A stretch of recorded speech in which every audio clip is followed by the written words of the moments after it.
Hey guys, welcome to Everyday Family Adventure. I'm Trent. And I'm Siobhán. And we are back in our RV.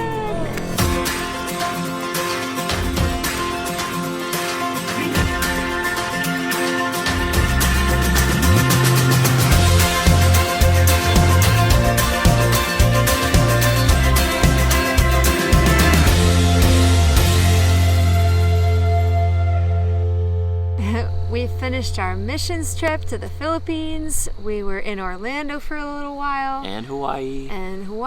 And then when we were done with our DTS, we were homeless. Yeah. Like we didn't have an RV because our friends were still in it and we were just waiting on God's provision. And so we spent some time with my family, and our friends came and stayed with us up there in the RV, and we stayed at my parents' house, and then they bought a bus. Yeah. We're back in our RV now. We're in Middle Tennessee right now, and we're staying at this beautiful house of one of our YWAM friends, which is really cool. But today, we want to specifically talk about family missions. What did it look like for us to take our whole family of 7 overseas on a missions trip? We had an amazing experience. It was totally amazing. You know, you may think we're crazy for living 7 of us in an RV, but for a season of our life there, we just lived out of our suitcases. We were living out of our suitcases. Most often we were living in one room, all 7 of us. Yay. We did have beds or mats and things like that, but we were all living together. And so there's different things about missionary life that can be challenging, but they can also be so rewarding. So rewarding. And this life of being in an RV actually somehow made it, like, it trained us. It prepared us. It prepared us to be available. You know, like, how else do you say that? Because when you're used to being in 320 square feet, it's not that much more of a jump to be in like a couple hundred square feet in a room, maybe less. Yeah. It's not ideal. It's not something where if we were like permanently on the mission field, I don't think I'd want to all live in one room. Right. Sometimes you just need space. You have to be able to be malleable. You have to be able to, live with other people and let your kids be around other people. And that's something we really did enjoy is, usually when you're on the mission field, you are partnered with other people that are working the same area, the same mission field with you. And so you kind of get to live in community with people who are like you. Right. The kids really loved that. They loved being around other kids who their family were doing the same thing. They didn't feel so abnormal, and they really got to see that it's a good thing. Like, this life that we live together serving other people is a good thing. So we wanted to take some time to kind of give you guys the pros and cons of family missions, because that's what we've been doing and we love it. Our experience went so well that we have pretty much decided that our family is going to live missionally. That's what God has called us to, and we feel like we were made for this. Yeah, very much. kind of works. It might look missional in several different ways. We'll probably go through different seasons of what being a missional family looks like, but for the most part, we feel like we're going to continue being a missional family. Right. And if you're watching this video, you may be asking yourself, like, what is this for me? Well, it comes down to the things that you have wanted to do in your life. If you're like us, you are married and have kids, or maybe you're older, maybe you're younger, but you're the type that says, I would like to do things, but I'm kind of weighed down by a lot of stuff. I have a house, I have a car, I have a job, all these kind of things. Just know that the things we're talking about, living missional, it means you're malleable. You're doing things to be available. And so, one of the things that we've found as a pro to family missions is minimalistic living. Living minimally just releases a lot of weight, and it gives you the ability to be more flexible with your time and your schedule and even your finances. When you have less stuff, you spend less money. When you have, when you live in an RV like us, you have so little space that you go to Target and you just don't buy anything except for toothpaste. Which is interesting because you wrote down on there that a con is that it can seem expensive. It can seem expensive. And that's the thing, is like when we were raising funds for our outreach trip, it was like, whoa, this is a lot of money. How are we going to be a missionary family if this is what it costs? Right. But really, when you think about it, we raised a lot of money for one training. We had to go and do a training school, and so our education costed more on top of like our daily living expenses. And then for outreach, we raised a lot of money because we were basically supporting a whole team to go and do this, and we were supporting all the funds that it would take to actually do missional events and things where we were going. And even then, like, put all that together, it's significantly less expensive than most educations you're going to pay for. Oh, way less. Yes. Again, yeah, it seems like a lot of money, but I don't know. Like, you just look at the grand scheme of it all, and you're like, wow, you're still eating, very minimally as far as the cost of food. Especially if you're in a developing nation like we were, the food is very, very inexpensive. Right. And housing, very inexpensive. So your costs tend to actually go down when you're actually like a missionary family, not necessarily on outreach. We did an outreach and it was quite expensive, but even then, the expenses made a whole lot of sense. Yeah, it made so much sense. You think it's expensive, but when you break it down over 3 months, you're like, oh, that actually made a lot of sense. So the other thing, a pro to family missions that we wrote down was that our children are less materialistic. They just are. They live amongst communities where people just don't have very much. And so when we have something that's so small, that's more than what people around us have, you feel rich. You feel like our kids just feel very blessed with what little they have. And I feel like we have so many testimonies to each one of these that we might just have to that we might just have to do like separate testimony videos with some of these, because even as she's talking about that, I'm reminded of a story that Graham had in the Philippines. It was wonderful. Another con to family missions is language barrier. Yeah. It's difficult. You go into another culture where you don't know the language and where your kids don't know the language. But this con is actually somewhat a pro because you are forced to learn language pretty quickly.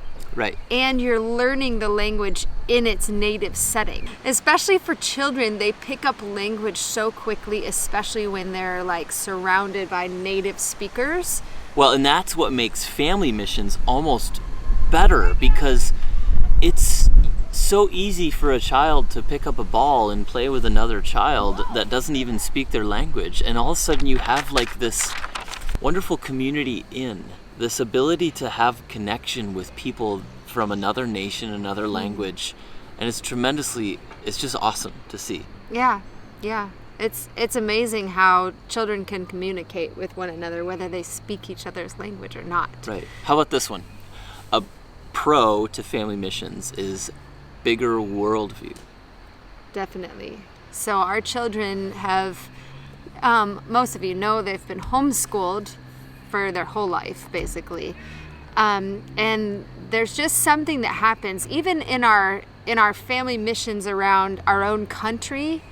There's something that happens when children are in the environment and learning geography and learning culture and learning history in the place that these things happen. Right, with the culture and the people who know more about it than the textbook. Yeah. So even in our own country, even if you have the ability to take your children and live missionally within the United States, like going to places, traveling to places, and learning from the different cultures in our own country. It's so highly beneficial.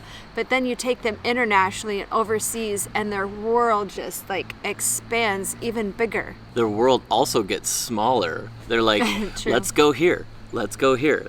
We can do anything now, right? Yeah, I think sometimes Graham will be like, hey, can we go to Grandma and Grandpa's house today? We're like, no, that's like 1,000 miles away. Yeah. It's not going to happen today, but I guarantee you we will go soon. Well, and now they want to go to other places in the world and be life to those places too. And they don't see the world as so big that it's untouchable. Yeah, there's no obstacles for them. Right. They see they want to go to this place, and they're like, hey, can we go to this place? Sure, let's pray about it. Yeah. Okay, let's talk about this one. As a con to family missions is culture shock, especially when you have kids. Oh my goodness. You know, sanitation and like cleanliness in the Philippines, as an example, is just different than America. It's a developing nation. You know, there's places where people have been living certain ways for a long time, and our children, oh boy, from the mouth of babes, man, they have no filter. Yes. They just don't have a filter, and they speak what they see. And that's a learning experience too, to talk to children and really like nurture their hearts and help them to see how to love other people. And sometimes you just don't say what you think. Right. But yeah, it's a culture shock. You go into a different country and people do things differently. And so you have to learn that different isn't always and usually isn't wrong. It's just different. Right. And it's such a good thing to teach our children. That's part of opening up their world. So would you say then that con is actually a pro?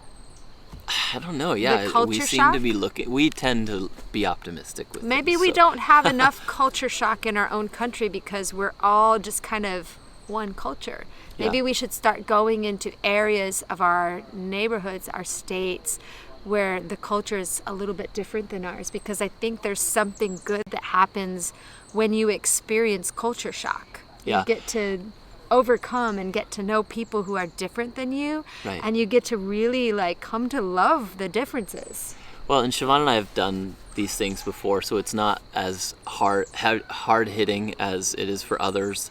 And our children, they're still somewhat oblivious to some things too. But I was gonna say it leans more into culture shock on your way home, like coming back into the States after being in a nation like this.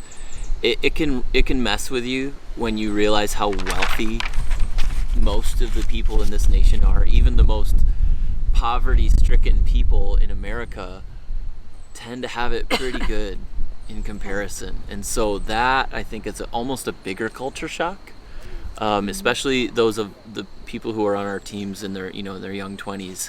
That hits people really hard. They come back and it's really hard to reacclimate yourself to,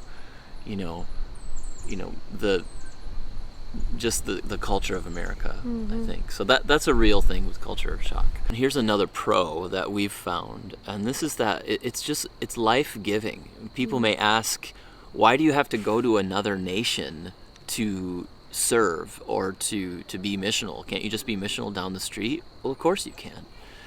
I do believe that it takes a tremendous more amount of sacrifice to send yourself all the way to the other side of the world. And that's what we're talking about. That's the life-giving part, what it does to you. It's really life-giving to see people being blessed just by you being there and you like making friends with them. Yeah. Just our children, like people were, especially for families in missions, people are so just genuinely like heartwarmed when they see a family, because they know, their families as well. But right. When they see a family leave a country that they know is full of prosperity and full of material things, and they leave it all and they come because they want to be with them. They want to have relationship with them. When people see that, it just like breaks down barriers immediately. Really, and it just opens them up to say, I need to listen to this family because they have sacrificed so much, and they're here, and I want to know why, you know? Yeah, and I don't know if this leans into your next point of like relationships and culture training, which is another pro, but I would almost say like the life-giving part of what she said as far as being a family on missions to, you know, another nation. I think it equally, almost, I would wager to say more, had such an impact on the young people that we traveled with from YWAM, the other YWAMers, you know, in their young 20s. And this is real because for us, we realized that many of young people who are Christians coming up and want to make a difference in this world, they're coming from broken homes too. Yeah. And they started, when we started in Hawaii, this whole journey, they were very cautious around us because their viewpoint of family is a negative one. Yeah. And so for us to just walk out and be life around them, I can't tell you how many times, guys, we were just approached by a young person that says, thank you for restoring what family is supposed to look like in my life. Yeah. Like, that one hits you hard. It's like when you come from a family that was kind of wholesome, and you know, every family has some sort of dysfunction in it, but families that don't quit, you know, when you come from a family that doesn't quit and you're raising a family that doesn't quit, you tend to not realize that there's so many people out there who have not experienced what a wholesome family that doesn't quit on each other looks like. Right. And then you realize one day, after being around all these young people, that they're coming from families that are broken up, from families that quit, from families that gave up. Yeah. And they don't know what it's like to have somebody to love them that doesn't give up on them. Right. And so for them to see us as a family saying, you know, we're gonna give up on the American dream. That's what we're gonna give up on. That's what we're gonna quit. We're gonna quit the needless materialism, and we're gonna go and just serve people and love people and get to know people around our nation, around the world. That's what we want to do. We want to experience life with people. They just don't understand it at first. Yeah. But then they come to say, "Wow, this is so important." Yeah. Like having family, being together as a family is so much more important than having things. Oh, that was a good one.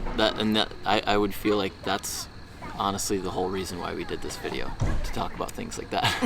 But then here's another con, because this is a real one. Homeschooling was difficult. It was difficult on outreach. Obviously, when we were in Kona, when we were doing school, our kids were doing school. So in a sense, they were in school for half the year, and now they're homeschooling the second half of the school year. That was challenging. You know. Yeah, just keeping up with it while we were on outreach was challenging, because we were literally going on outreach every day. And so we had to come to a point where we said, you know, this is 3 months of outreach, and we want to put as much into that as we can. So we kind of let the schooling fall by the wayside. But like a little bit. I think that we didn't experience really what it's like to homeschool as a missional family. Well, in a sense, like just like Siobhán and I are missionaries to the U.S., as we have been for the past 3 years, like we homeschool. It's part of just a daily routine. Again, like she said, like you're not going to be living in a one-bedroom space, you know, if you're a full-time missionary. Yeah. If you're doing that, then you're also going to have routine and structure and things for putting that in your life, which we aim to do. Something we don't have. Like that's not true. Well, we have it right now. They've done school 5 days this week. I mean, that's just what happens, because now we're back into our routine. Yeah, in this missional life that we've been living, it's been kind of short term. stints, short-term seasons. Yeah. And so it kind of makes homeschooling difficult when you're changing seasons. Like, you know, maybe you're in one place for this amount of time and you get a lot of school done, and then maybe you're doing like short stints and going from place to place, and you don't get a lot of schooling done. I think for us, we've just realized that we just have to take a step back and say it'll get done when it gets done. Yeah. And honestly, we have seasons where our kids hate us because they're doing so much schoolwork, like every day. You're gonna just do it every day because we gotta catch up. You gotta get back into the routine. But then there's seasons where they're, you know, riding on. And they did school today, by the way. They did do school today. Oh, you think but that. You know, there's seasons where we're with people and we're spending time with people and ministering to people, and there might be a few days in a row that they don't do school at all. Right. So these are some pros and cons we wanted to give you guys. We realize this video is kind of long, but you know, we want to get back into the routine of being with you. We really appreciate our YouTube community, our friends and family who want to see the journey and want to see the adventure that we've been on. We have a lot more videos that we want to share with you guys, a lot more testimonies. I do have a lot more RV things I need to talk about because you, our YouTube community, has been one of the largest helps to me fixing this thing all the time. And then we've got some big future plans. So if you have not subscribed to our newsletter, go ahead and do that. That's at trentandsiobhan.com. Sign up for our newsletter. You can see all the things that are coming up. We just got done recording a new song, and we're not done paying for it yet. So we're praying for that. It's coming. If you guys love the work that we do and you want to help support us, you can do that at Patreon/Everyday Family Adventure. We'll put the link at the bottom there. And we don't have anything else to tell you guys, but one thing that we always love to say to you, which is remember, we can make the world better. I believe we can. Bye. Bye.